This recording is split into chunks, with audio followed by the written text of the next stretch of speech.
Well, colleagues, I have 135, and I haven't heard any other pings. So, any objections to us getting started? All right. Wonderful. Perhaps I'll do that then. Okay. So, good afternoon, everyone. My name is Professor Martin Edwards. I'm faculty chair of the School of Diplomacy and International Relations at Seton Hall. And thanks to everyone for coming out to our event today. The very first time we held this event was 4 years ago. So we talked about the state of diplomacy in President Trump's world, and we filled the Beck rooms in the basement of the library. So it's really good that we can continue this tradition and now do this virtually. So this event is divided into two parts. Yesterday's section is on regional challenges. Today's section is on more cross-cutting global issues. That's no accident. That's kind of functionally how the State Department is organized. That's functionally how our graduate program, paralleling the organization of the State Department, is organized. So each of our 5 speakers today will talk for no more than 12 minutes, and then we'll have time for Q&A at the end. There was a colleague from a different program at Seton Hall who asked me, well, why do something like this? And why do an event like this? And I think that's important for us to underscore at the outset, because I think it tells a lot about the kind of school that we are. In diplomacy, our goal is to train future professionals. And so that means 2 things. That means our scholarship has to be focused on the world so that we actively help train professionals. And that means that our presence as scholars has to be directed and pointed to the world. Not every field does this, of course, and that's kind of why, I was asked, by someone who's, operates in a very different discipline. But, more fundamentally for us right now, we can't train future citizens unless we show people the right way to advance arguments, the right way to conduct debates. In recent years,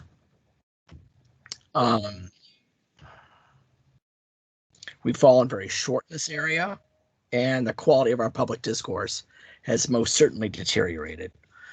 We as a country need to do much better on this front, and so modeling that reasonable discussion, I think, serves a further purpose. So what I'm going to do is introduce each panelist. Again, ask them to speak for no more than 12 minutes. We will work in the order on the flyer. Again, if you have questions for the speakers, please post them in the chat, and we will sort of group them together by subject and work through them at the end. Our goal is to leave about at least half an hour for questions at the end. Yesterday, we ran over a few minutes to accommodate all the questions, so that's okay. No panic. I'm going to try to do something a little different today. We'll see how well this goes. My colleagues and some diplomacy students and some diplomacy alums have written a tremendous amount in the last few months about varying issues relating to the election. So this is all work that's very thematically tied to the event today. And so what I'm going to try to do in the chat is send everyone some emails and some links to media appearances, and that's all designed to give you a sense of the depth of scholarly interests that my colleagues have. So we will talk about global health. We will turn to alliances. We will then talk about trade. We will then talk about nuclear weapons and Catholicism, and we'll close with U.S.-UN relations. Okay, so that's the batting order on the flyer, and that's how we'll unfold. So our first presenter today is Professor Huang. He's a full professor in the School of Diplomacy. He directs our Center for Global Health Studies, and he serves as director of undergraduate studies. His book, Toxic Politics, China's Environmental Health Crisis and Its Challenge to the Chinese State, came out in September. Dr. Huang wears a lot of hats. Dr. Huang would never say this publicly, so it's good that I brag on him right now.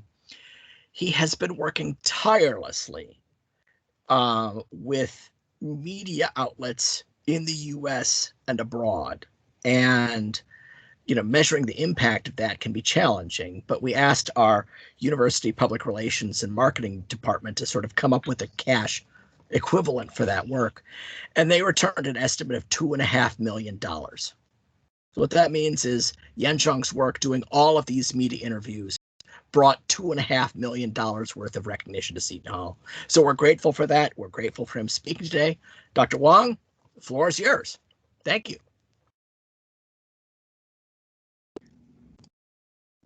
Thank you, Dr. Edwards, for that very generous introduction. I didn't know that I could rake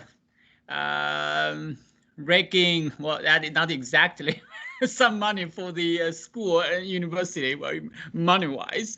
But I very much appreciate the support and encourage from my school, from my colleagues, my students, and your support and encouragement make all that possible. So today I'm going to talk about global health. Well, by global health now we mean the pandemic, right? There's no doubt that we are still in this pandemic. You know that I just checked the Johns Hopkins University, the website shows that we are close to have 100 million infections, right? Not more than 2 million deaths worldwide. You know, so if you divide the mortality by the global population, you know, that is 0.026%. Doesn't seem to be very large, but that is already enough to make the pandemic equivalent of the Hong Kong flu in 1968. Which has 0.027% global mortality rate. So it is now the world's top 20, actually top 18, I believe, worst pandemics in history. In the United States, we have 25 million infections with 410,000 deaths. Right? That already surpassed the total death toll in Americans in World War II. I believe it was just in March, you know, that when there were predictions, you know, that this pandemic could cost 200,000 American lives. You know, I was thought, wow, that is a worst case scenario. But you know, now look what we have got, right? You know, that virus clearly is more than just a SARS. It is highly transmissible. It is largely asymptomatic. That means it can, even those who do not show symptoms can shed the virus, right? There is a lack of therapeutic means. You know, there were many of them on the clinical trials. You know, some like remdesivir, you know, hydroxychloroquine, you know, which former President Trump promoted, right? They were not considered approved effective therapies. Vaccines have just been green-lighted for public use, right? And so really we're in a mess, right? Big mess. You know, so the question is, why did we fail, right? If you actually look at the Global Health Security Index rankings, right, worldwide, the United States ranked the highest. Right? That means we're supposed to be the best to prepare the best, right? But we turn out to be the one who performed the worst, right? So who should be blamed? Who is to blame, right? But if you look at the Trump administration, they certainly have done something right, right? They issued the travel ban as early as the end of January, right? At the time, you know, when it was criticized by the WHO and China for overreaction, right? The administration activated the Defense Production Act, right? It kicked off this Operation Warp Speed, which turned out to be quite successful. Right? The administration signed pandemic relief bill to provide financial support to Americans struggling to make ends meet. So these are all good things. But you know, it was very clear, right? In the very beginning, we failed, or they failed, to realize how dangerous the coronavirus was. Right? If you want to learn more about why we fail, I would strongly recommend you to read that article, that 60-page article published in New Yorker, written by Lawrence Wright. He quoted the HHS Secretary Redfield. Right? That whole idea that you are going to diagnose cases based on symptoms, isolate them, and contact trace around was not going to work. So there was a Pollyanna attitude in the early days of the outbreak. It was not just Trump, actually, as Wright pointed out, a few politicians at that time were paying attention. I had the same experience, when I was asked in early spring to brief the congressional people. I got a sense, that what we suggested essentially for deaf ears. Right? What makes things even worse is that the Trump administration continued to downplay the threat of the pandemic. A second problem, I think this is the big problem in the crisis management, is this poor information flow. Right? January 28th, when the U.S. National Security Advisor Robert O'Brien and Matt Pottinger, who later became the Deputy National Security Advisor, when they briefed Trump, Trump asked if the outbreak posed a big danger as SARS. The briefers responded that it wasn't clear yet. When I read that, I was really dumbfounded. Why? How so? Because I remember I published that the New York Times op-ed piece on January 23rd, right? That was even, certainly it was written a couple of days before it was published, right? Even in that, I made it very clear that the virus, I quote, right? This is from this opinion piece exactly 1 year ago. The virus is exploding in China and spreading to other countries, much as SARS did in 2003, right? And if you ignore, what I wrote, of course, as a small potato, but at least you could have observed what Chinese President Xi Jinping, right, who has imposed the lockdown in Wuhan, which has 11 million people. But if at that time you are still saying, that you are not clear whether that this outbreak was as dangerous as SARS, I said we really have a big problem, right, in the decision-making process. The third problem is that we were so poorly prepared, right, for the pandemic. Right? If you look at the strategic national stockpile, right, it was supposed to exist for public health emergencies, but we had only 12 million N95 masks, and we failed to replenish them after 2009 H1N1 pandemic. Right? Instead, Trump asked the states to get respirators and ventilators themselves. Right? And then we have this complacency, right? This incompetency from the U.S. CDC, right? That caused this testing fiasco, right?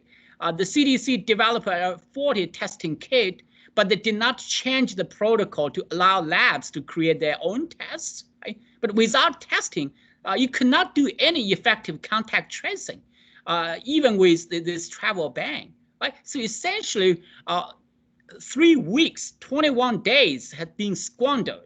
When we were, facing already that the outbreak was happening in the country. Then there's this mask wearing problem, right?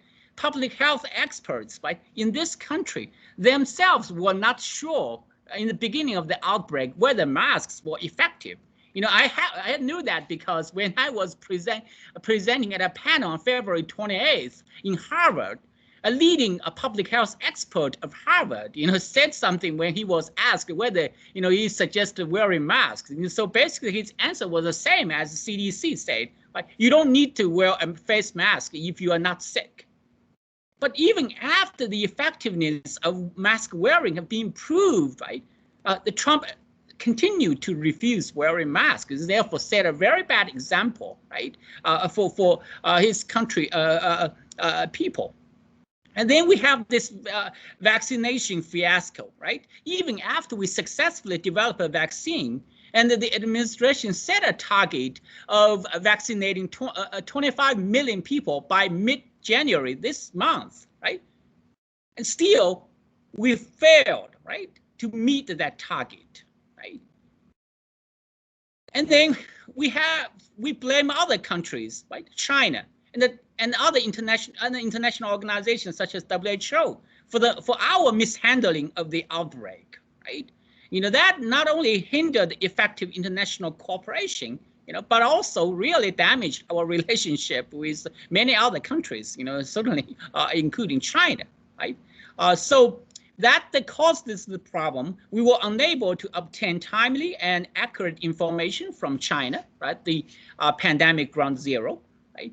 Well, the outbreak ground zero. I'm sorry, not pandemic ground zero. The COVID ground zero. Because of the U.S.-China diplomatic this sour diplomatic relationship, the United Nations Security Council was unable to issue a resolution on the pandemic, not to mention to create a subsidiary to coordinate the pandemic response as they did in 2014 Ebola outbreak. Right? That also this blame game also poisoned the atmosphere for the WHO investigation of the origins of the outbreak. And our soft power has been seriously undermined. We are no longer the city upon a hill.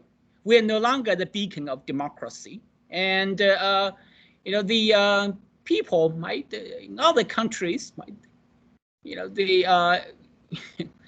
I hesitate to say that because I know it's recording, but there's some countries, people, not just dislike us, they despise us.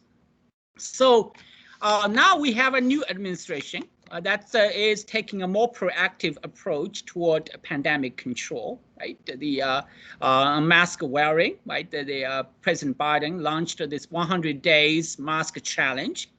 He also makes quarantine mandatory for people entering the United States. Right? He signs order requiring masks on planes, buses, trains, and at airports. Right? And on vaccination, right? His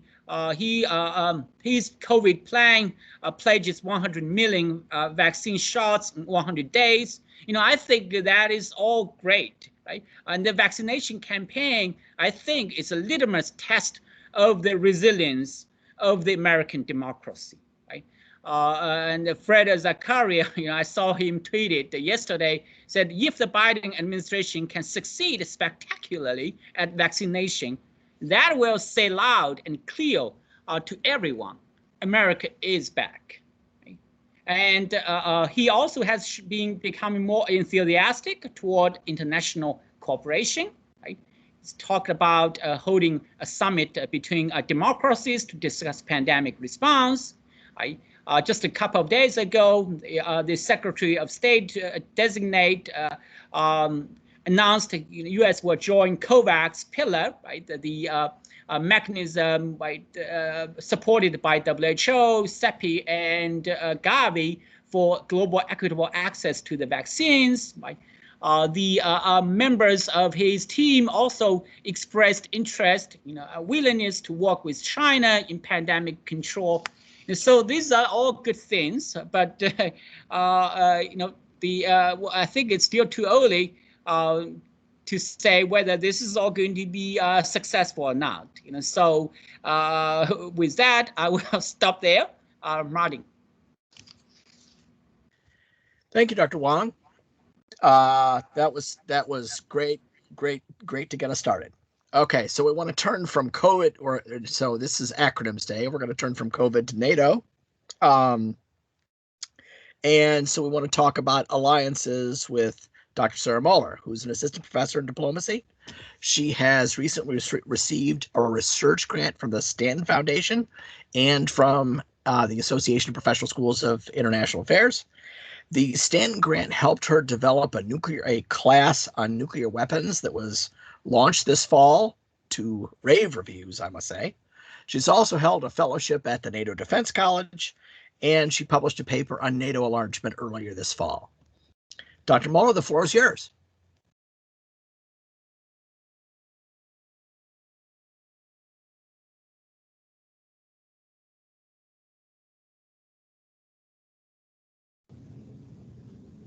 Thank you, Dr. Edwards, and my thanks to Professors Huang and Huddleston for organizing our two-day panel. I'm going to try to be brief in the time allotted me because I want to ensure that we have plenty of time for Q&A. However, I do want to do three things this afternoon. First, I want to briefly highlight the legacy of the Trump years in terms of transatlantic and Pacific alliance relationships, before setting my attention to the challenges that still remain when it comes to U.S. alliance relations, and then conclude by addressing what I suspect will be the Biden administration's policy approach just towards some of these challenges, sort of my read of the tea leaves over the coming 12 to 18-month period.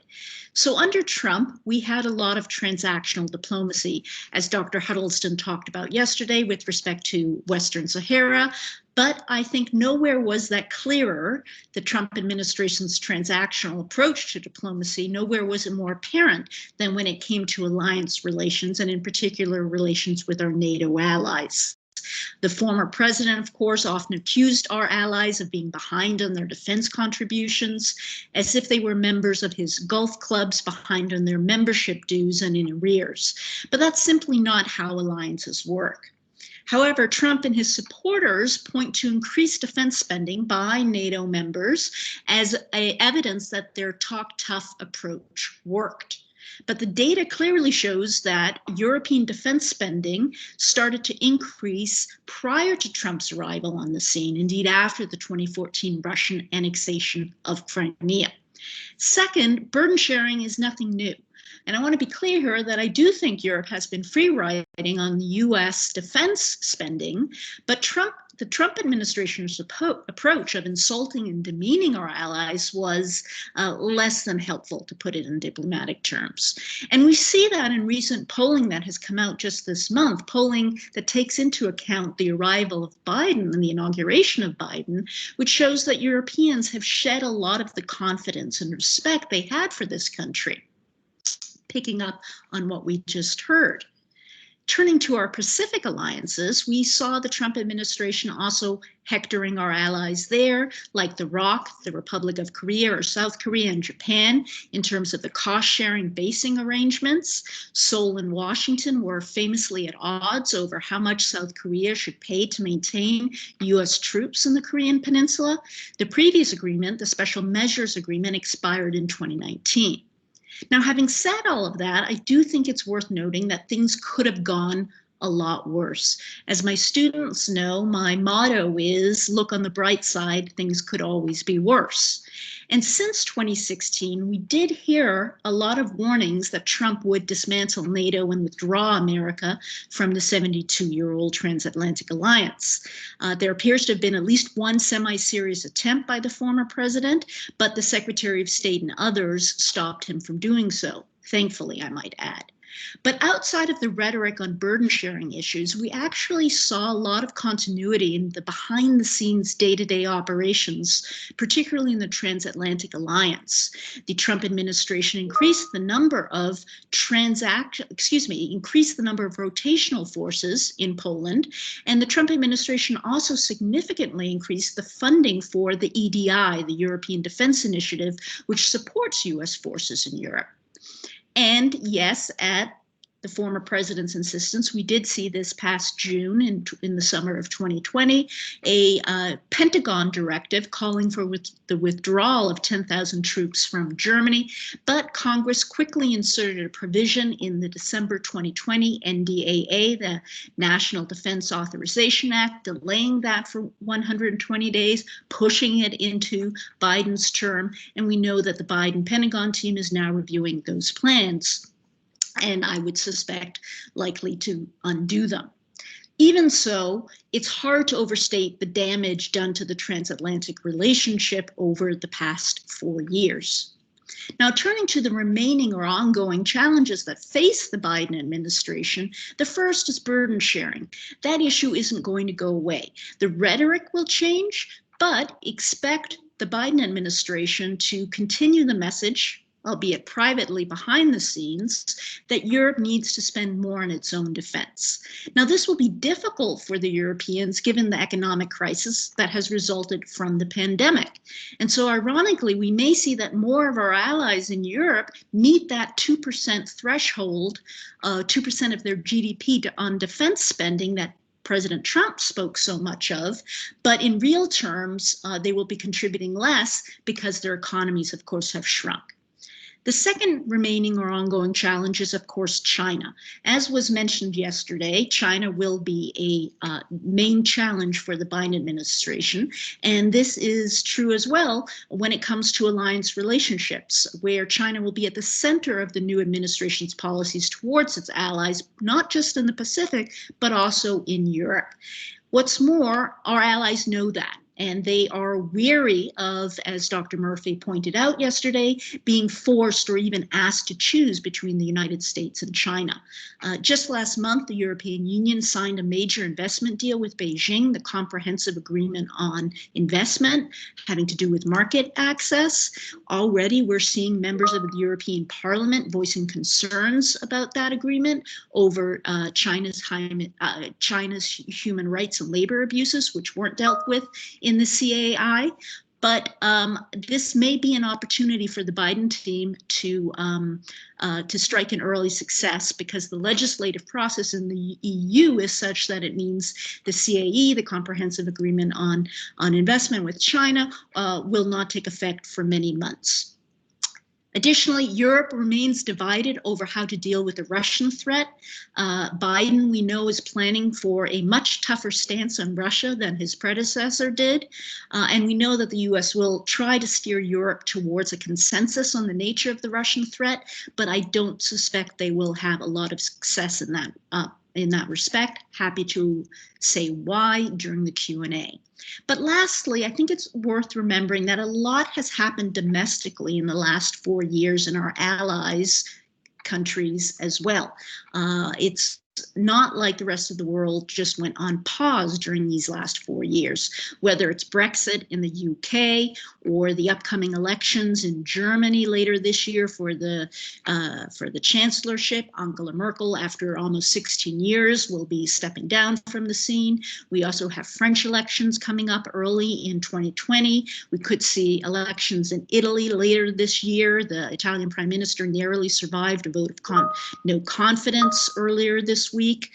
Portugal is holding presidential elections later this month. The Dutch government, of course, just fell. My point here is there's going to be a lot of turnover in the coming months and years, which is going to have a bearing on how the transatlantic relationship unfolds. Domestic politics in other countries, in other words, haven't stayed constant.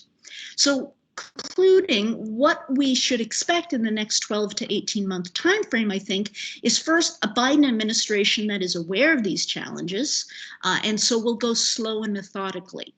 It's a very capable team made up of many former Obama administration officials, so they know how the bureaucracy in Washington works. They have extensive Rolodexes and know their counterparts in Europe and in Pacific countries as well, but they are under no illusions that the challenges I've mentioned will be solved overnight.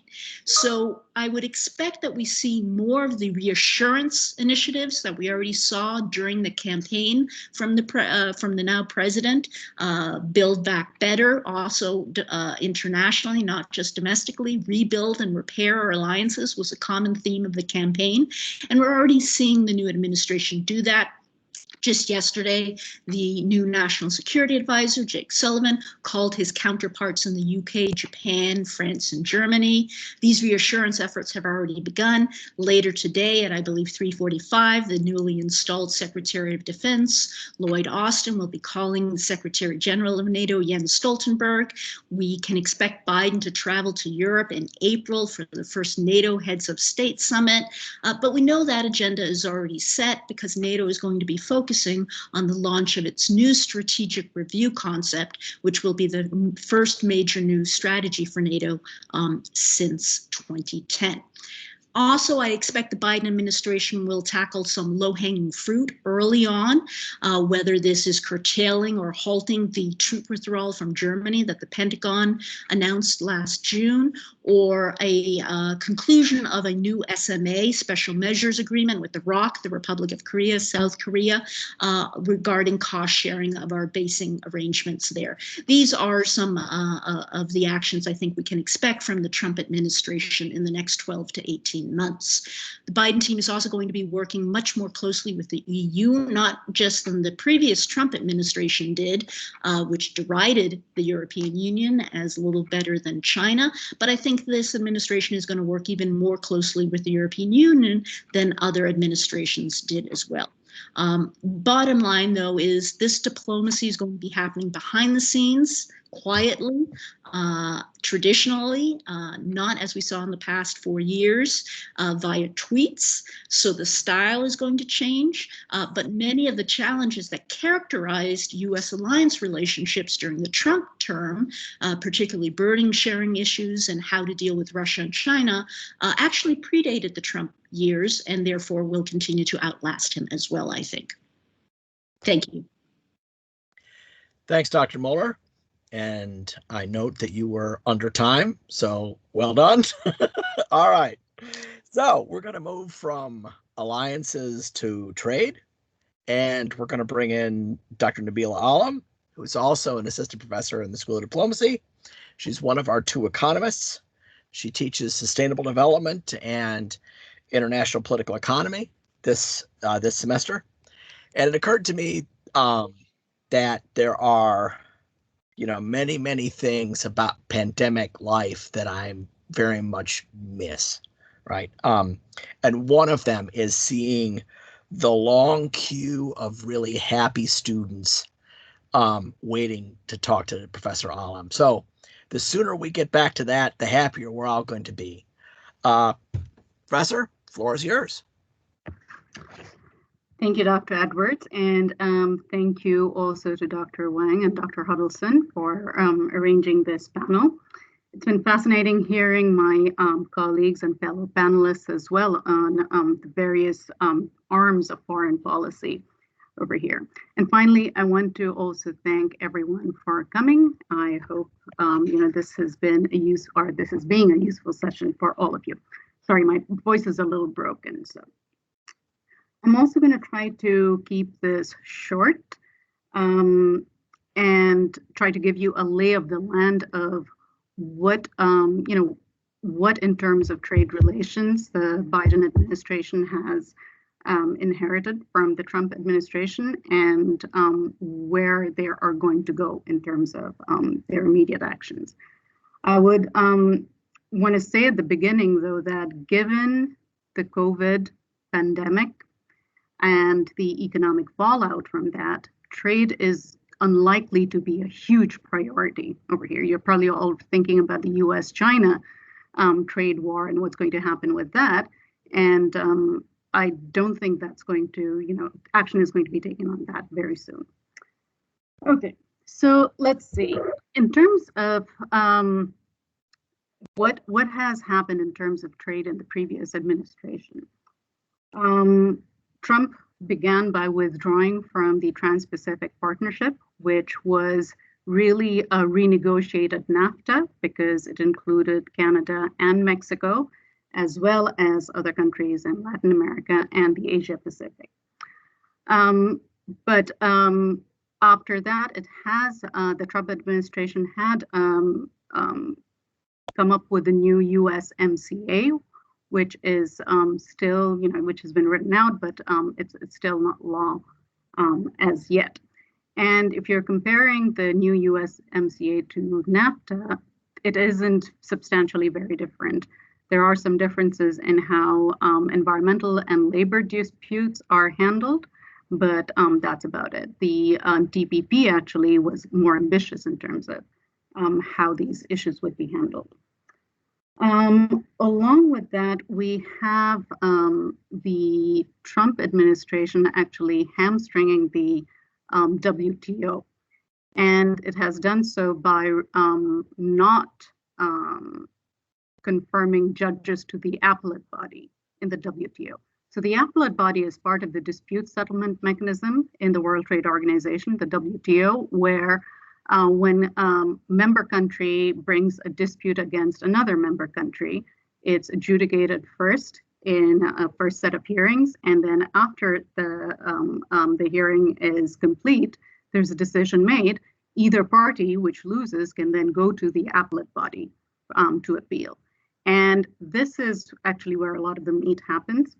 But the Trump administration had repeatedly refused to confirm judges to the point that they actually lost quorum and couldn't operate. Now, if the appellate body doesn't operate, then there is no, under the legal framework, the initial finding actually also doesn't bind. So this is, I don't think this was in the front of a lot of people who were looking at the U.S. Trade policy during the Trump administration. But if you think about what this would mean for multilateral efforts in solving trade disputes, it's pretty important.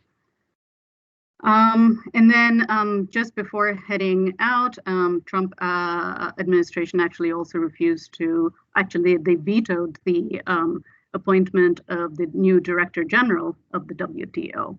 And so that's where things stand over there. So of course, in the space of the last 4 years with the withdrawal from the TPP, we've also seen that recently the Regional Comprehensive Economic Partnership being signed by 15 countries in Asia. So the TPP did not include China, and that was deliberate. The RCEP actually does have China over there. It still doesn't have India in it. The original TPP didn't either, but this is seen as the U.S. actually giving up its stature and giving up the ability to make rules of trade and investment in the Asia Pacific, which are going to be now written by China. So a little bit about the U.S.-China trade war. So that was a unilateral, the tariff that was set by the the Trump administration was a unilateral effort, meaning that they didn't go through the WTO, file a case. This was done on its own unilaterally. And this is a theme that we're seeing in terms of, the Trump administration acting in other areas as well, a lot of unilateral efforts, right? So in terms of inheriting this trade landscape, what does this mean for the Biden administration? What would his administration look like in terms of how they're dealing with some of these trade issues? So first of all, it's the move that Biden has made is that he's nominated Catherine Tai as the U.S. trade representative. And she is a veteran in the area. She used to be a lawyer in the office of the U.S. Trade Representative. And most recently, she was lead counsel with the U.S. House Ways and Means Committee. And so she kind of led the legal side of things for the USMCA. So why is this important? Well, in her time, she actually led multilateral efforts between in the WTO, where she represented the U.S. and litigated cases against China, along with U.S. allies. So this would be mostly EU and Japan. And so she has a track record of actually, knowing how to engage with allies in terms of confronting China around trade issues. So this is a big signal, I think, that the Biden administration is sending out that his administration intends to work multilaterally rather than unilaterally. So having said that, it's also important to note that with the kind of concerns that have been building up around trade, where there are concerns about import competition hurting U.S. industries, workers, Biden is also very much looking inward. So fixing these trade issues is going to be a lot about domestic policy as much as it's going to be about international trade policy. So I would expect that in the Biden administration, you're going to see a lot of efforts into looking at how does domestic investment and skills training of workers and helping workers transition from between jobs. All of these are going to be a big part of how to address these trade-related issues. And this is also an area where Catherine Tai is, that's where she leans as well. So having said that, what are some of the things that Biden is likely to do?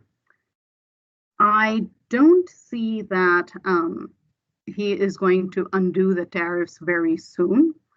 And he's pretty much said as much, that he's going to look at all the details about where the impacts are, what the what the different tariffs are, where the areas are, and before he makes a decision.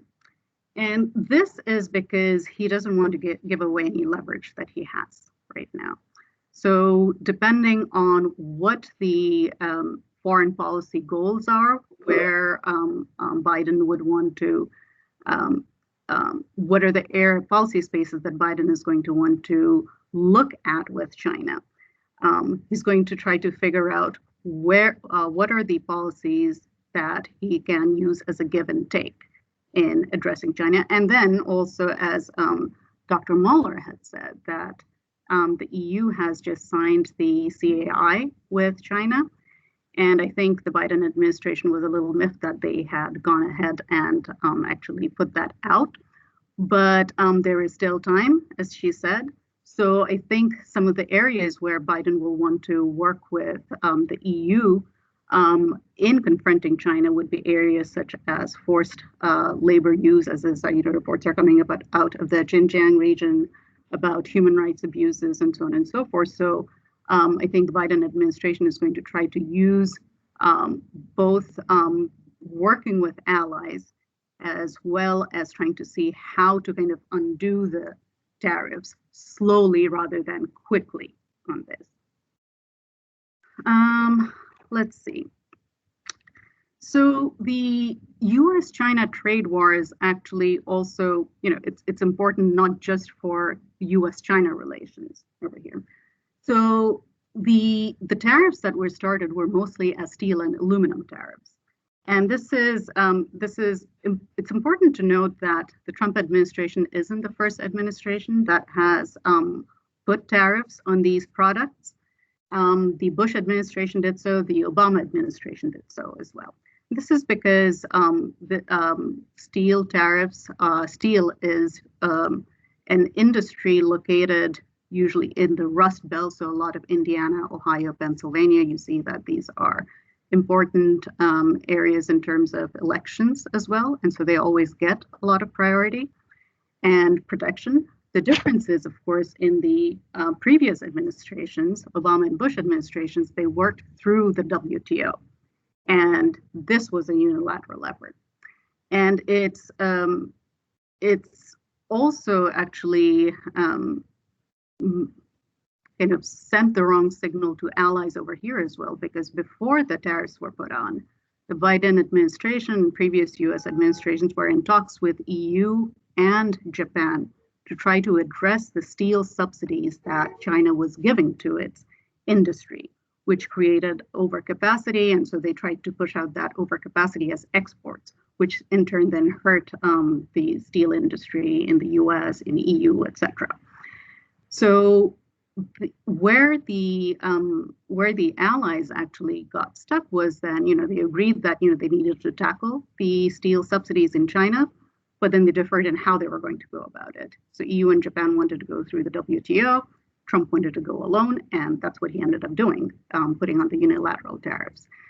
So in doing so, he didn't target just China, he just put tariffs on steel and aluminum imports. And what this ended up doing was that it put on tariffs on steel and aluminum imports coming in from anywhere. And so this hit the EU, this hit Japan, this hit Canada, all allies, as you can see, South Korea as well.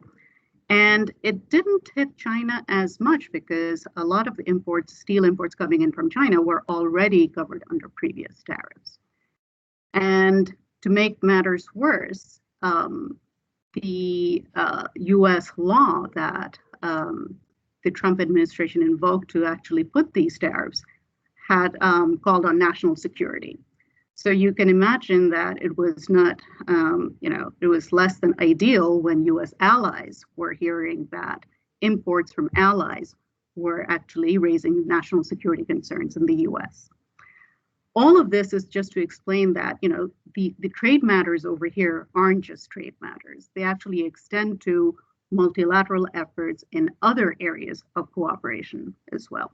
So you can see these impacting other talks that you might want to have with EU, with Japan in other areas such as security, etc. Climate change, for example.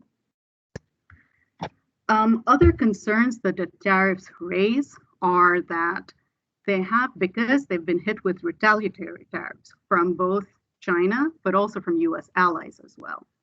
And these retaliatory tariffs actually hit other US industries who are trying to export. And so what you're seeing is that for each, steel job protected, you have a bunch of other jobs that are hurt in other industries. Why? Because putting tariffs on steel raises the price of steel. Steel is used in manufacturing cars, in construction, in a number of other industries. So the prices in all these industries increase, making the US less competitive. And so do these tariffs really achieve the purpose? Most economists agree not. And the other industries who are hurt by these US tariffs, other US industries, are actually not happy about it. Of course, when China retaliated, it imposed tariffs on US agricultural exports. So US farmers were impacted. Now note, these are not small farmers. These are large US companies that are farms, but to compensate these farmers, the Trump administration actually paid out compensation to them. And this comes from US taxpayers. China is not paying for these, right? So it's quite a mess over here where, the Biden administration would actually want to tackle these issues, right? But not do so in a way where it just removes the tariffs, because that would mean removing leverage that it has over China in negotiating other areas. So that's why I would expect this to go pretty slowly. But any removal of tariffs, it's not going to be a blanket removal. They're probably going to be they're going to see which areas are going to be less costly in terms of foreign policy, but also which is going to deliver the most domestically. And that I don't think they're also going to move on till they have a domestic package together, which addresses investment in infrastructure and other areas, as well as something that they can give to workers in terms of either skills training and other compensation before they move quickly on this. So what will the Biden administration, what are the areas that they can move on? I think the low-hanging fruit, as Dr. Mueller was also talking about, would be some of the areas in terms of cooperation with the EU to jump on. These were negotiations they had in place before, but to jump on the wagon with EU, which is already in addition to the CAI, they're actually also reviewing a separate law that they can have in terms of tackling global human rights issues related to trade. And so that would be something that maybe the Biden administration would talk about, but also thinking about the WTO appellate body, how to, get that going again. So these would be small things that towards trade that they could jump on. And then a slower movement on the US-China trade war issue. And of course, this is, tackling all this, what we're not really talking about are other big issues that really should have been discussed in the last 4 years. And this would be around climate change. Already there is talk about how do we move towards reducing our carbon impact, but in a way where we can craft domestic policy which doesn't push firms to go outside to other countries where they're, where they could pollute more. So this would be known as carbon leakage, for example. And so there are talks going on about how do you have at the border adjustments about carbon content of material. And this is a very, very tricky issue. It's, developing countries are very skeptical of this conversation because they think it's going to be protectionism.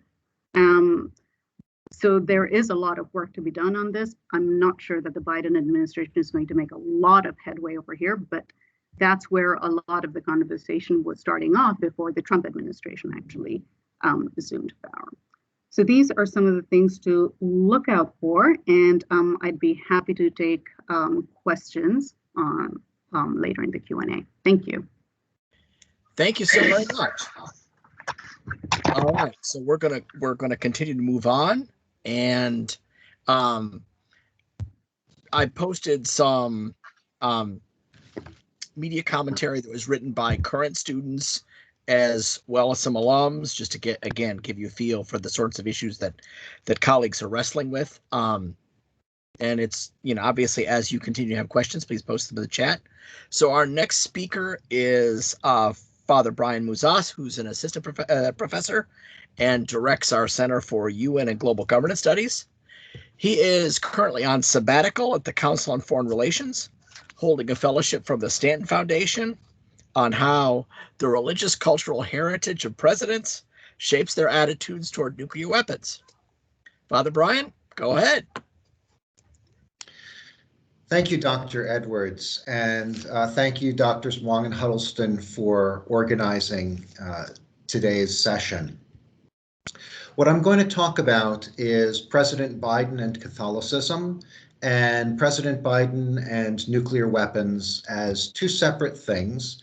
And I'm happy to bring the two of them together during the Q&A, but I want to be as concise as possible because I am sensitive to the time and I want to allow plenty of discussion. Today happens to be a day for Catholics in the United States to undertake prayer and penance because it is the anniversary of Roe versus Wade.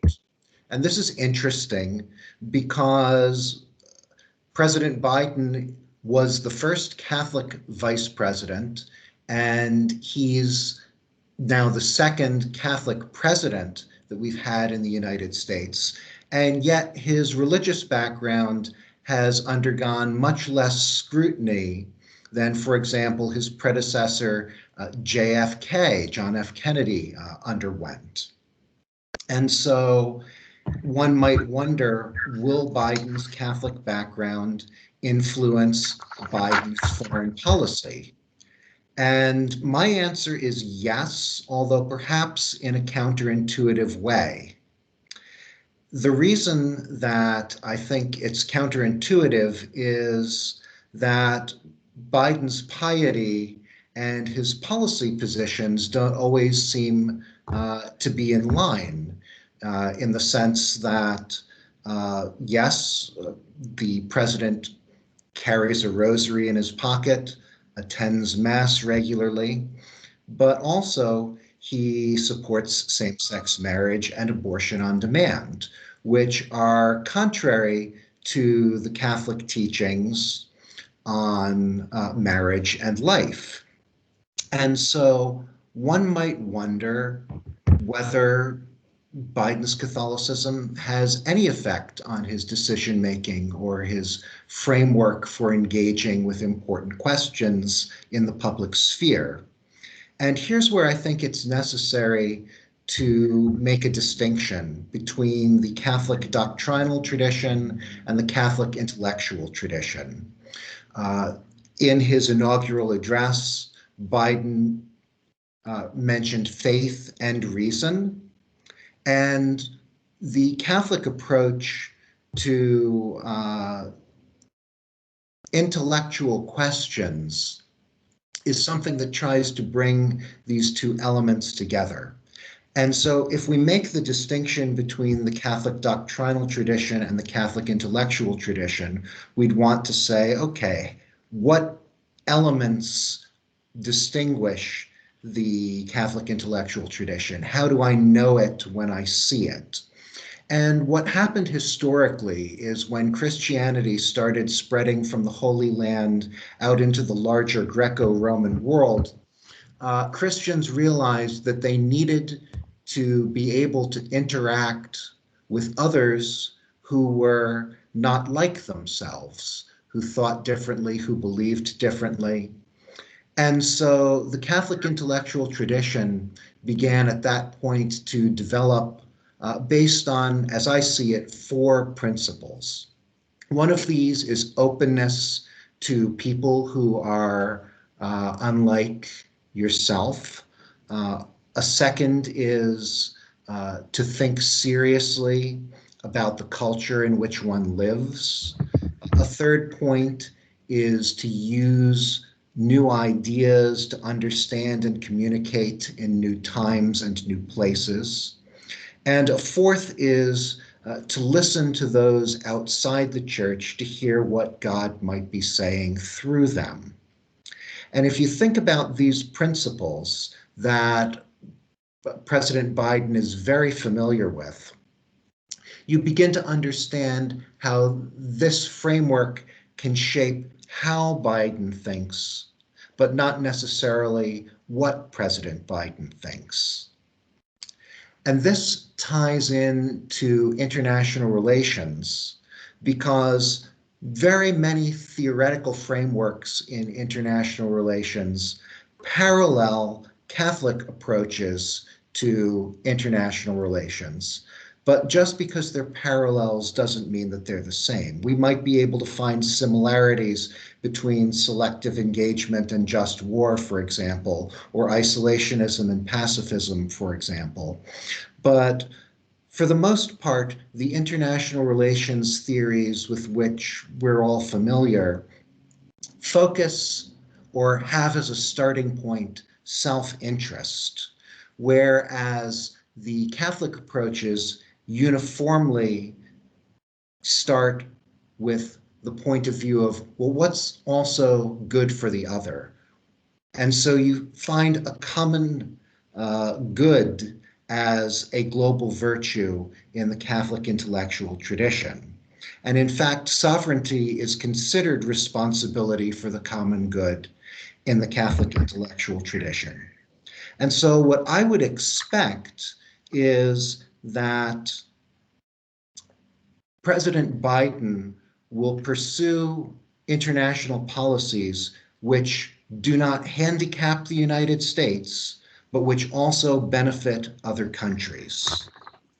Again, he referred to St. Augustine in his inaugural address, and he quoted Augustine's approach to what a people is and how to know a people.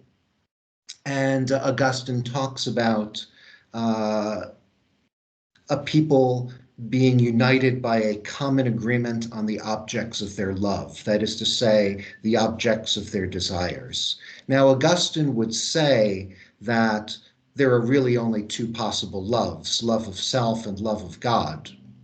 But Augustine would also say that the best that we can hope for from politics is a shadow of peace, which he called the tranquility of order. And this actually gives us a way to transition to nuclear weapons in international affairs, because today is a historic day in the nuclear field. The Treaty on the Prohibition of Nuclear Weapons enters into force today. And although none of the signatories of the treaty are nuclear weapons states, those states that have signed are trying to put pressure on the nuclear states because they're already part of the NPT, the Non-Proliferation Treaty, which obligates nuclear states to pursue disarmament. And I point that out because nuclear issues are very important in the world.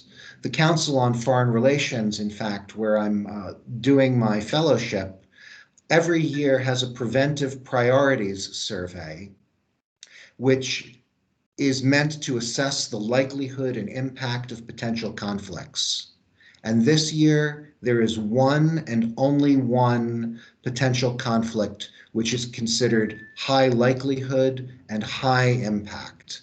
And that is North Korea's further development of nuclear weapons or ballistic missile testing, which could precipitate heightened military tensions on the Korean Peninsula. And so nuclear weapons is something that will definitely be on the Biden agenda. In fact, yesterday, the United States offered Russia the opportunity to extend the New START treaty for 5 years. It expires on February 5th, not that far away. And it is the last standing nuclear agreement between the United States and Russia ever since the 1987 INF Treaty became defunct in 2019. What I would suggest in terms of the Biden administration and nuclear weapons is that we should expect a nuclear posture review. Maybe not a formal one, but at least an informal one. And such a review would take a look at doctrine, force posture, and policy from a couple of standpoints. From the standpoint of credibility, will it deter American foes? Will it reassure American allies? From the standpoint of being unprovocative and yet survivable, that is to say, that American nuclear policy would not tend to walk our way up the escalation ladder, but should deterrence fail, to allow the American nuclear forces to survive that first blow. And finally, to be proportionate and de-escalatory. That is to say that should the employment of nuclear arms take place, the force employed would not be disproportionate to the military end to be achieved, and to allow both sides to walk back down the escalation ladder should the balloon go up.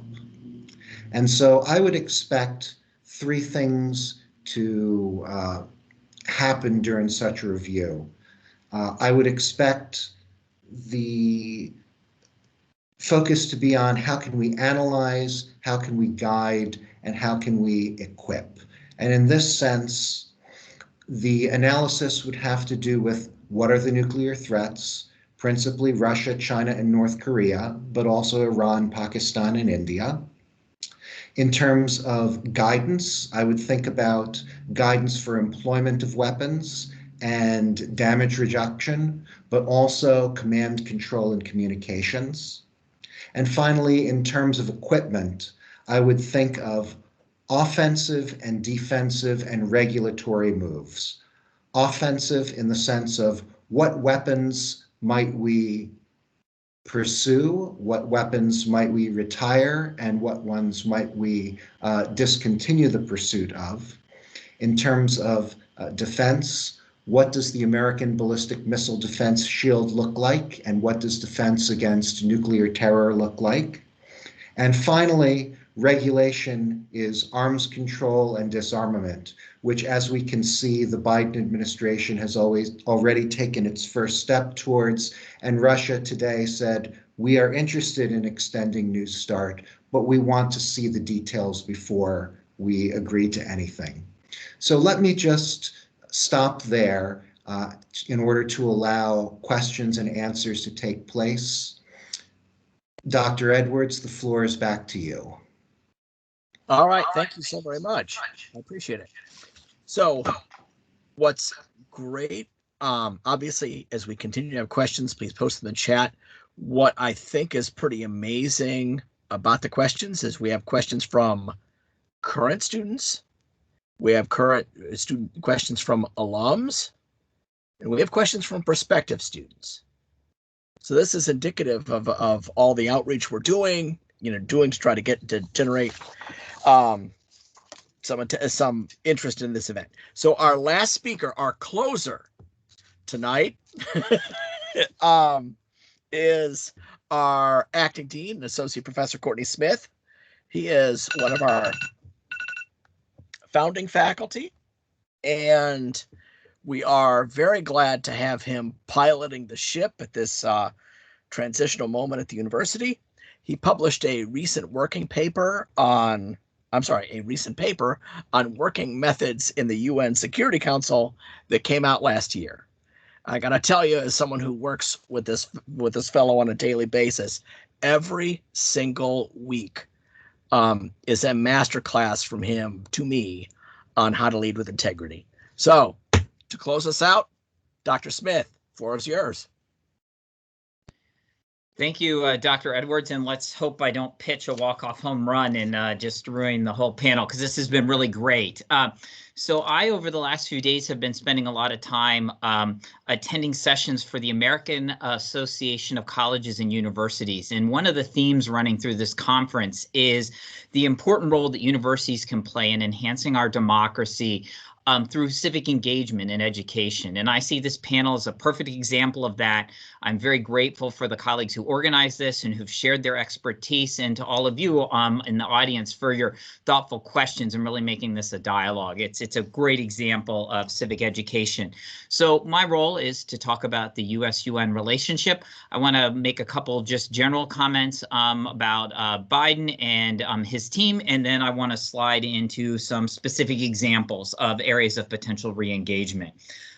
So the first thing I'll highlight is that Biden's understanding of the UN is clearly at a different level than his predecessor. Biden is a long-serving member of the Senate Foreign Relations Committee, has a more internationalist and multilateralist view of the world.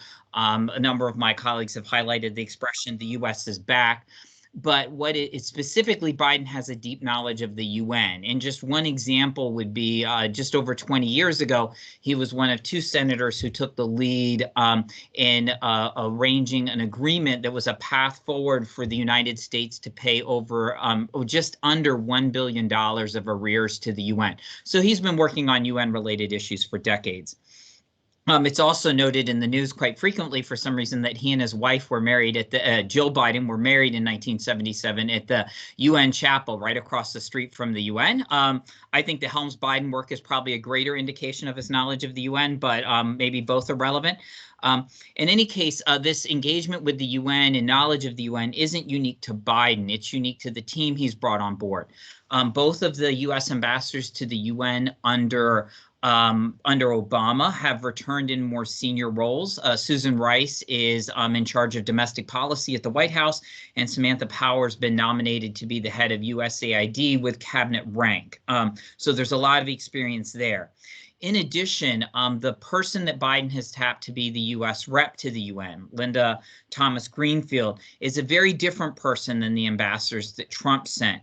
Linda Thomas Greenfield is a career foreign service officer. Her biggest area of expertise is Africa, and that's very important in the UN context because issues related to Africa predominate on the UN agenda. So her background and experience will be very strong.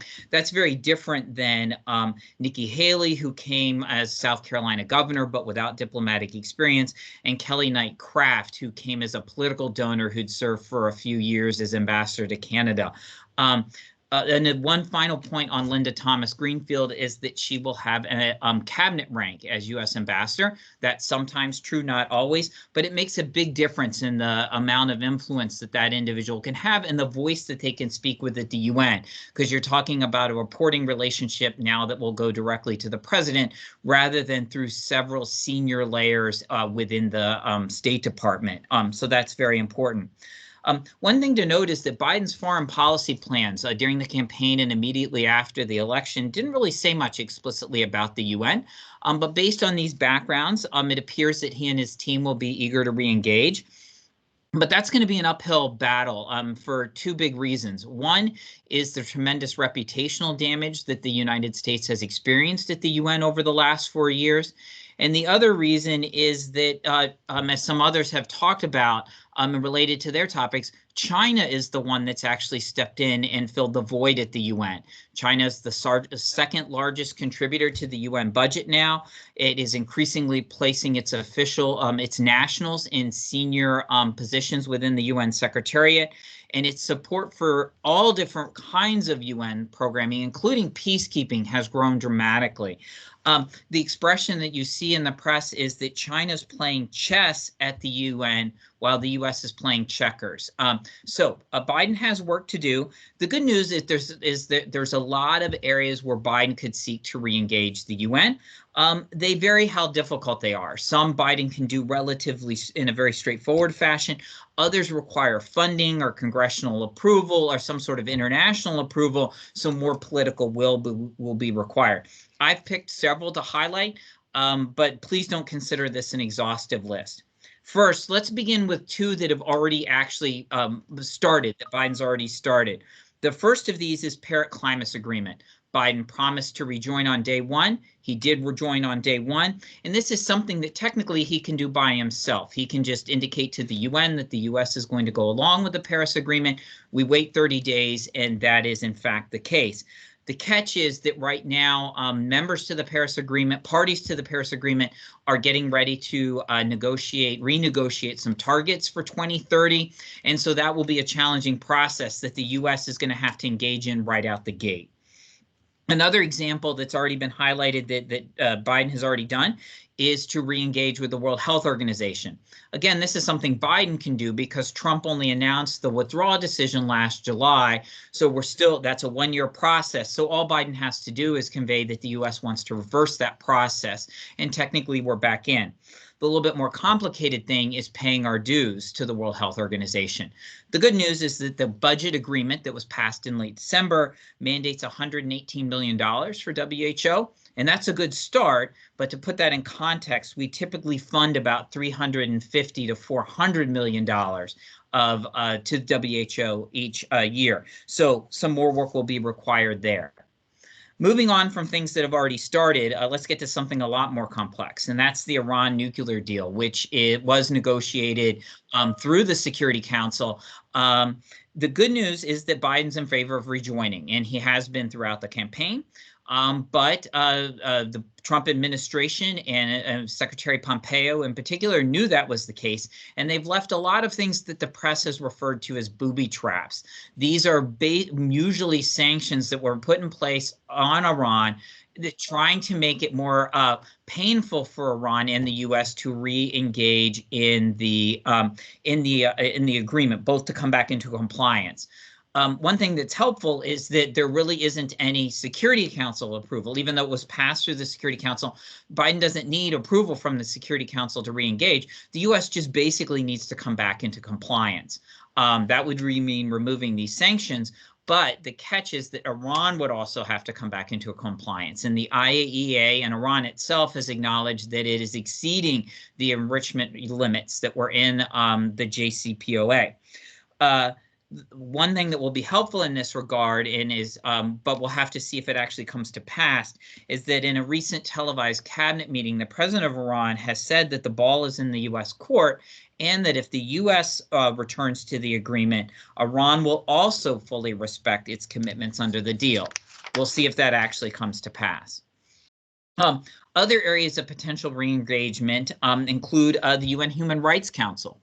The U.S. left the Human Rights Council in the middle of our term in 2018 because of perceived bias against Israel. The fact of the matter is that the U.S. has been more successful at steering the council away from an excessive focus of Israel and onto more constructive areas when it's been a member than when it's not. A lot of people are looking to the U.S. to rejoin the council. Biden can announce that intention on his own, but he can't get back on the council on his own because you have to get elected to the council. So we'd have to wait till the next time there's an open seat for our region, for the Western Europe and other group, and then we would have to win that election. That is not a guarantee. Some of you may recall 20 years ago, the U.S. lost an election to the predecessor body, the Human Rights Commission, because of frustrations with the U.S. in several areas. And there's a lot of frustration directed at the U.S. recently. So Biden would have to build some goodwill to have a chance at the U.S. being successful in that election. UNESCO, the United Nations Educational, Scientific, and Cultural Organization. The U.S. stopped funding UNESCO in 2011. Congress had passed a law that said any organization that invites Palestine will have its U.S. funding cut off. And in 2011, UNESCO admitted Palestine as a member. We stopped funding it in 2011. The Trump administration officially withdrew in 2018. To resume full membership, we would require Congress to be on board. Biden would have to work with Congress because we not only need to pay our back dues, but we need to repeal the restrictions that caused us to stop paying dues in the first place. So it's not something Biden can do alone. UN Population Fund. The United Nations Population Fund is somewhat of a political football. Ever since the Reagan administration, Republican administrations have tended to defund it, and Democratic administrations have restored that funding. It wasn't a surprise for Trump to defund it, and Biden's expected to refund it. The good news is that there actually is some money for UNFPA already set aside in that December budget bill I mentioned earlier, $32.5 million.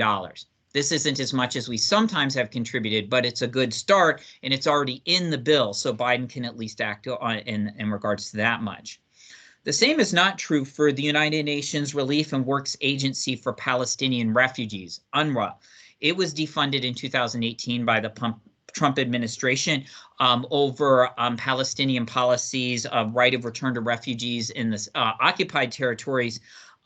And restoring funding would increase support for the two-state solution, so it may be attractive to Biden. The catch is, as I've looked at that budget bill in December, there isn't any funding set aside for this purpose yet, so that would have to happen. Cooperation with the International Criminal Court. The U.S. is not party to the ICC. We never have been, but Obama was cooperating with it on at least certain areas. Trump ended that cooperation and went one step further. He sanctioned the chief prosecutor and other officials of the ICC over their investigation of U.S. behavior in Afghanistan and Israeli behavior in occupied territories.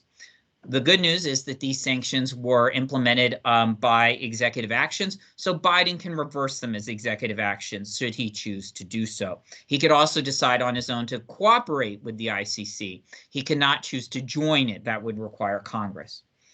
Last thing I just want to highlight is U.S. payments and arrears. This might not be the most sexy topic we're talking about, but since the U.S. is the largest financial contributor to the UN, our arrears to the UN can matter a lot.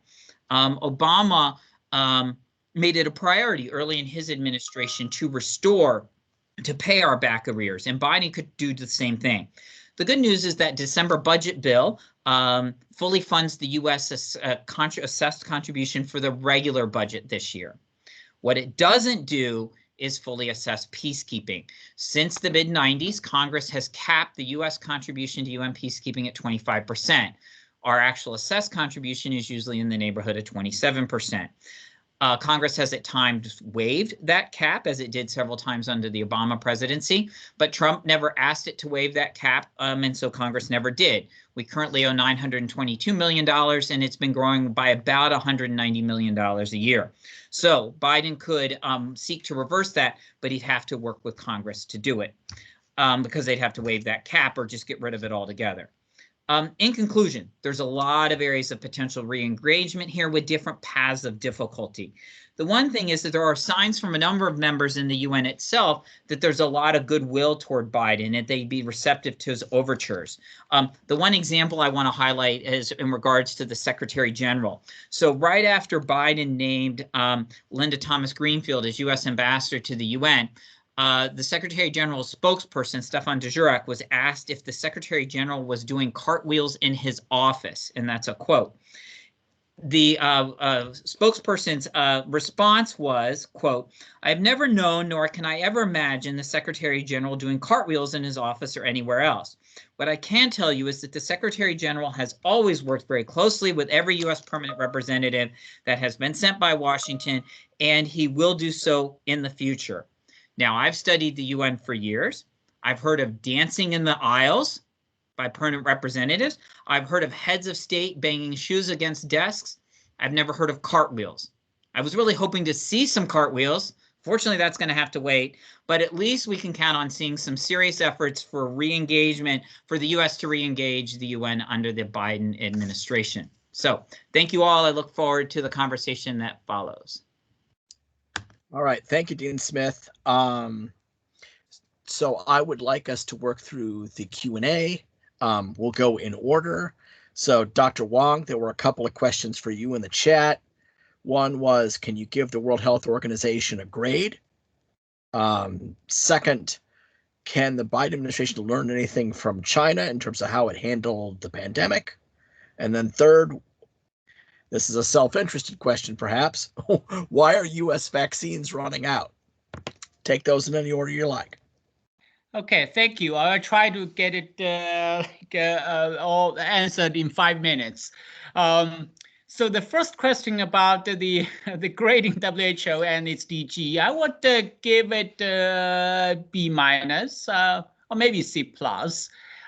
So if you look at the WHO performance in the pandemic, it certainly there are areas that has done well. It responded quickly to seek information from China, and it alerted all the international health regulation national focal points of the outbreak. It was relatively quick to issue technical guidance, with advice to all countries on how to respond. It updated epidemiological data daily and provided frequent media briefings. It helped to coordinate international I&D on vaccines, therapeutics, and diagnostics. Right, so this COVAX is a very good example. But in the meantime, they have also been highly relied on, overly rely on government sources of information, in sharing the disease-related information and in decision-making. It was slow, for example, to declare public health emergency of international concern over the objections of the directly affected member states. It failed to effectively coordinate international response, in part because there's lack of coherence in enforcing the international health regulations, especially over the issue of travel restrictions. Initially, they said this is overreacting, like the United States, the travel ban, said that is bad. But then it also said, that the majority of the exported cases were detected through entry screening. So it actually seems to suggest that you need to have sort of travel restrictions. So this is really like. I think there are some other issues, like especially it's added when they were assessing China's response to the outbreak. I think it failed to take a balanced approach, right? Especially in February when the WHO DG in China, he praised effusively China's response. It didn't mean anything, right, on the initial mishandling of the outbreak. So that to me is not just did a disservice, to the WHO, as a technical authority, right, but also did a disservice to China. That leads to all this, this politicization of the pandemic problem. Second question was that whether United States should learn from China in the pandemic response. Certainly I think there are a lot of things we can learn from China, but I think now a lot of also has changed, especially now the vaccines become available. For example, this aggressive mass testing, the close contact tracing may not just be feasible, may also become unnecessary. So as long as we achieved herd immunity, right, by the fall, then life will be back to normal, right? And in fact, now if you look at the Chinese, this response, even though it was able to quickly sort of rein in the spread of the virus, in a way also cut off the domestic transmission chain, it now turned out to be a mixed blessing. It means a lot of people, most people actually were not exposed to the virus, so they actually become vulnerable to the virus. And B, it also created a sort of nurtured a sense of safety. This perceived low risk right, surrounding them also affected their willingness to take the vaccines. So there's some other issues I'm going to talk about in the piece that hopefully is going to come out this weekend, maybe on Sunday. It's being postponed. But here they are basically talk how the actual Chinese touted success in pandemic control has become a mixed blessing, if you will. And third, well, this is the question from Dr. Barry Gaber, on this issue of vaccine running out. Well, it is true, but we have heard reports that some states are complaining, that they have, vaccine shortage problems. I think that is a problem that is being observed in some countries, but doesn't seems to be the case at the overall level. In fact, if you look at this vaccination data in nationwide, I think so far we have distributed more than about 38 million doses, and about half of them already being administered. So so there still seems to be a room, right, that needs to we needs to actually accelerate administration process. That at least from the data, it doesn't seem to be the shortage doesn't seem to be a major concern. So with that, I will stop there. Thank you. All right, super. Thank you. I understand you have another meeting, so thank you. And we'll move forward with the rest of the panel. So Dr. Moeller, it looked to me like there were 4 questions as I saw them. 1, why continue NATO given that bilateral ties between the EU and Russia are warming? 2nd, what is NATO's role in deterring cyber attacks from Russia? 3rd, how does the Biden administration approach to EU change after Brexit? And then lastly, is foreign policy with Russia going to be really any different? Take those in any order you'd like. All right, you may need to remind me along the way in case I leave something out. But first, on the bilateral versus multilateral aspect of NATO, the European alliance with the US and Canada has been multilateral, and it differs from the US alliance system in Asia, which is commonly thought of as a hub and spoke system. And there are benefits that are derived from the multilateralism of the NATO institution, right? Everything that, as Professor Edwards, I'm sure, teaches in his class has to do with reduced transaction costs that help us overcome collective action problems, because you have the convening power of everyone being assembled. You have established routines and behaviors, and the NATO headquarters in Brussels and other NATO installations. So there's a lot to be gotten from that existing structure.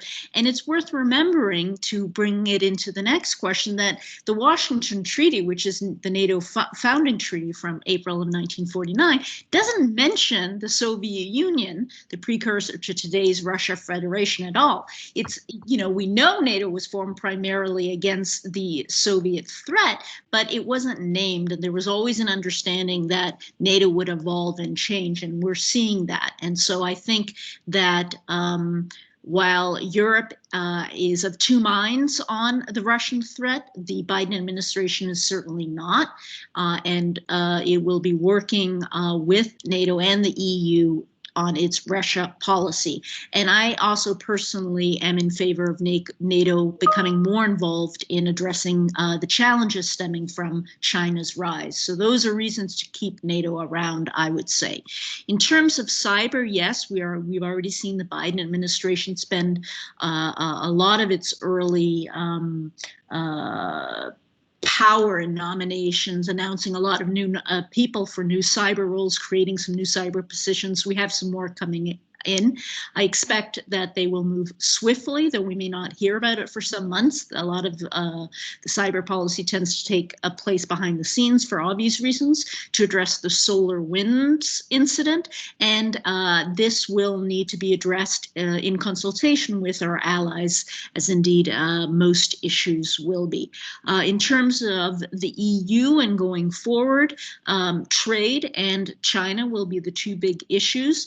We're already seeing the Europeans, they have been for some time now, owing to Trump, talking a lot more about strategic sovereignty, strategic autonomy, about building a bigger role for themselves for European foreign policy. The president of the European Commission, Ursula von der Leyen, is working on an EU foreign policy, and I would expect that the Biden administration is going to try to work to come to terms with the EU and make sure that they can work jointly on that as well going forward. Did I forget anything? Hey, 3 out of 4. The last one was whether the extent to which Biden foreign policy with Russia is going to really change. Absolutely. I mean, we're already seeing that a little bit with News Start, right, which Father Musis mentioned. But I suspect also we're going to see a much more confrontational, not necessarily in military terms, but diplomatic terms with respect to Russia. At the same time, I think the Biden team is wise and knows that, look, we have to deal with our enemies, with our rivals, and Moscow certainly is in the latter category. So I expect them to, while being steely-eyed and not what's the word? Not in delusion about the challenges of Putin's regime, I expect them to be looking for opportunities where we may be able to see eye to eye, such as New Start. Wonderful. Thank you so very much. Professor Alam, I think there was one question about, let's see, about whether or not, about appeals that I think yes. answered in the chat. There was another question about aluminum tariffs that I also think I heard you mention. So I'll just address those quickly anyway. So I think for the appeals, it was that, can a country appeal even though judges are seated? And the way this works in the WTO is once the initial finding is delivered, the appeal must be sent in before that panel report is adopted by the dispute settlement body. And that usually occurs around, the earliest it will happen is after 20 days, unless the members of the body are talking about whether they should adopt it or not, in which case there is a little more time.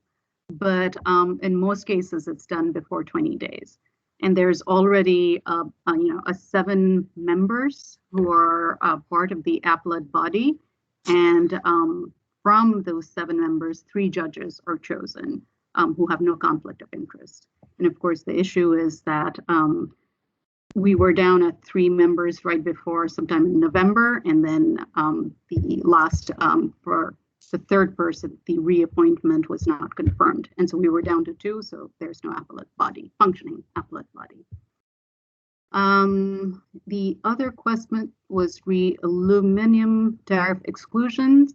And these exclusions are provided by the USTR, the United States Trade Representative. So basically, specific companies can ask that they be excluded from the tariff list.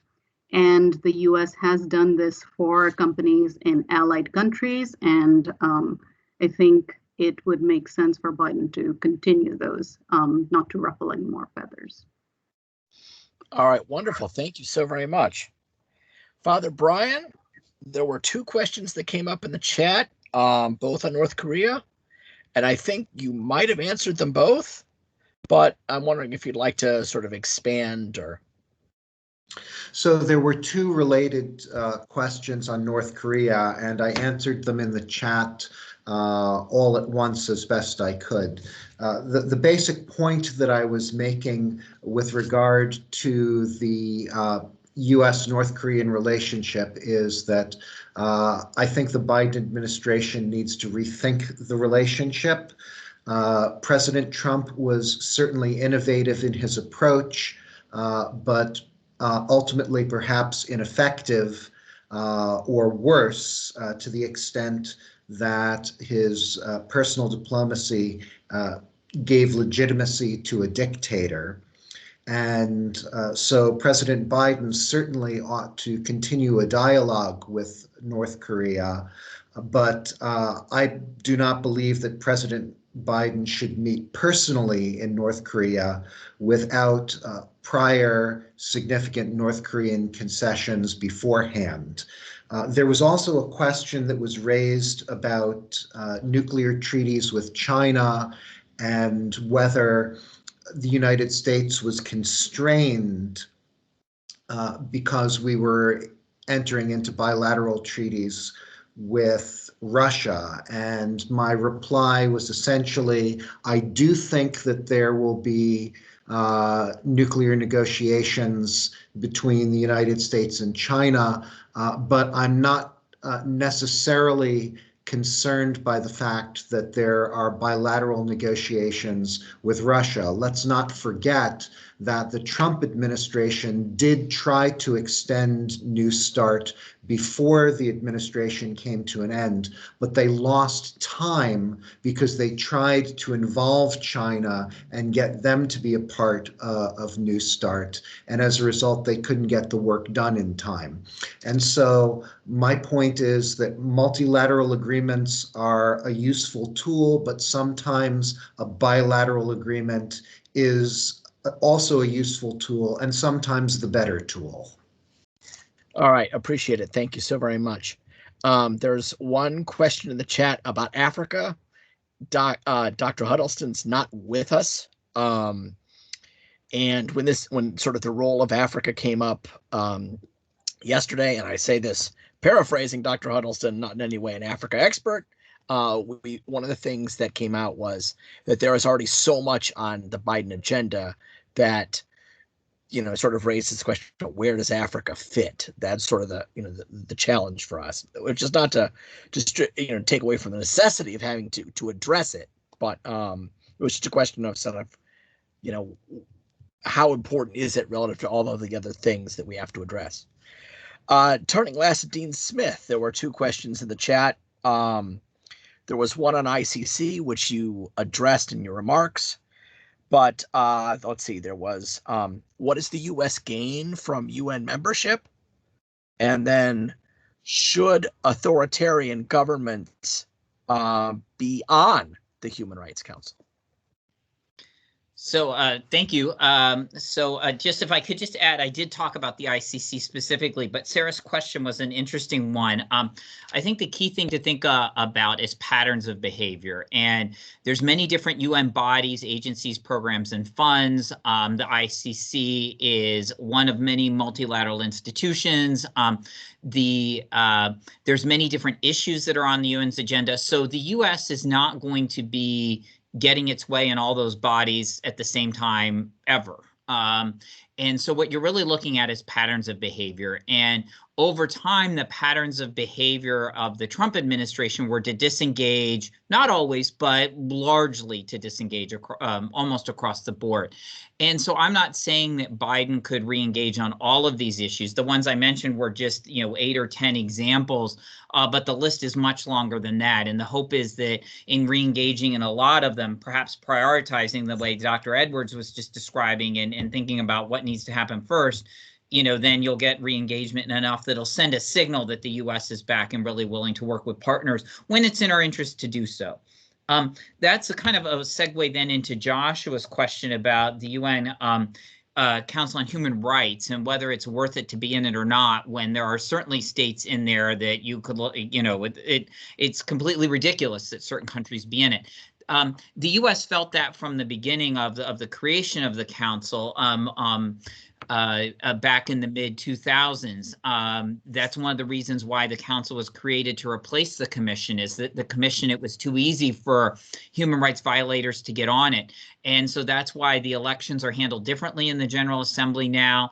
They're still rooted in regions, but the votes are General Assembly wide. It's a 2/3 majority, but countries with dubious human rights records at best still get on it. So then the question the U.S. has to decide, is it better than to boycott the council, or is it better to be in it and try and steer the behavior? And the assessment that I've read by organizations such as the Council on Foreign Relations, where Father Brian is now, and elsewhere, is that the U.S. has been able to steer the council much more effectively, protect Israel a little better, and also direct attention at other human rights abusers. Not all human rights abusers, but at countries that aren't on the agenda, other ones that the council's not looking at, that it should be looking at better when the U.S. is in the council than when it's outside the council.